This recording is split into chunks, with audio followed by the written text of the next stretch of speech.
Hello everyone, this is Stephanie at Hightower Stitching. Today's video is Let's Quilt Beginners Part 2 using only a 5 3/4 by 4-inch rectangle template. We want two things. I want to reveal the quilt that I finished and let you see the pattern that I chose. And the second thing was I had a request to talk a little bit about the ruler foot if you're not familiar with that.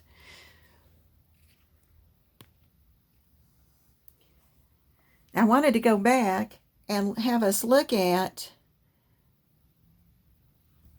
the block that we were doing that had just the one template, and we sewed two pieces together. This was one of them that we had. This is the one that had the goofy corner on it, but that was one. And then there was the one where you went with a solid and you only used two colors, and that was really attractive to me. And sort of that guided me to the one that I finally did. This is a quilt that I finally did, and I named it Wandering in My Flower Garden. And I sort of thought of those little white patches as sort of little ponds, and so I did a pattern in there. All through the blue part, I used the feathers. I love doing the feathers, and it was so neat because you could just keep going and going. And then I'd stop and I'd do a white patch, and then I'd go back and do the part around it with the feathers. And over here, there was the pattern that when I started it, because I like to get a real sense of what it's like, and I don't always draw in it, and sometimes it's after the fact. But this time I knew that I was going to do feathers going up, and then the clamshell in the edge part. But then in the big pieces, I did sort of like the Macintosh with the little clam inside of it. See if you can get a closer, better view of one. Light's a little funny today. And of course it's hard. You can't see the feathers, but it's finished. And it was quite intensive. It took a good bit of thread to do it. But if I just did it a little bit at a time, excuse me. Today I seem to be having a little bit of trouble with the lighting around everything, but hopefully you can see what I want to show you. Two questions were asked, and one was about the walking foot. And for quilting and other kinds of sewing, especially when things are thick, if your machine comes with a walking foot, please learn how to use that, because what it does, as the bottom feed dogs are pulling the material, well, then this rides on the top of the material and it pulls it along. And it's really nice when you're quilting and doing stitch in the ditch or any of that kind of stitching. Then we get to the ruler foot, which I've already stuck on the machine. Let quick pull it off.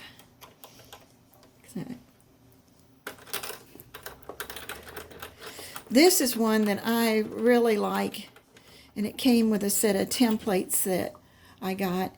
And you can see it's got the part that hooks onto the arm, and then it's got this round part at the bottom.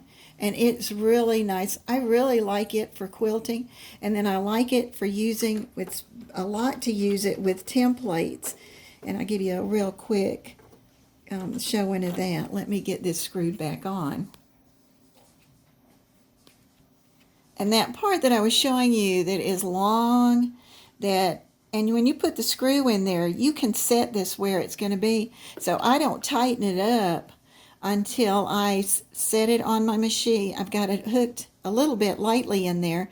Then I let the foot down so I can see that it's going to ride over the top of my quilting, and it won't get a bump.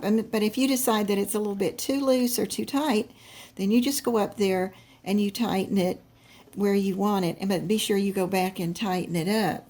And one of the things you can do, and here's sort of fun, I've done my name, and that was just taking something like the air erasable pen and writing on it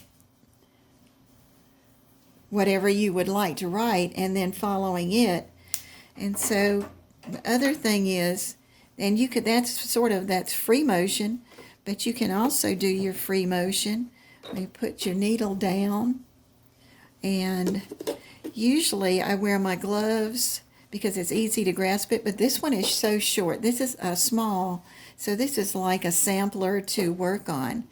And I turn it on, and I just discovered, you can hear that knocking, I don't have the foot down far enough, so I've got to come back in here and let it down a little bit and tighten it back up, and then I'm ready to start. There it goes. Nice sound, and then you're ready to go out there and just make anything that you like.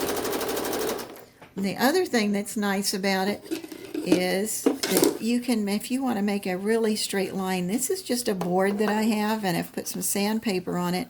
My husband did that. And you can take and you can let it ride next to it. Now, it's got to be thick. Don't use a narrow ruler for this because your foot will run up on it.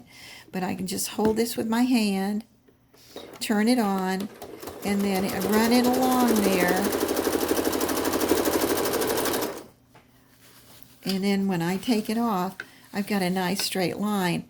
Then you find all the other templates. There are a lot of templates that you can look at and see if you like this one's got a scallop on one edge. And there again, I just set my ruler foot in there. Hold on to your template. Start, and this might be going a little fast, but it's not. And it's going to make this nice scallop.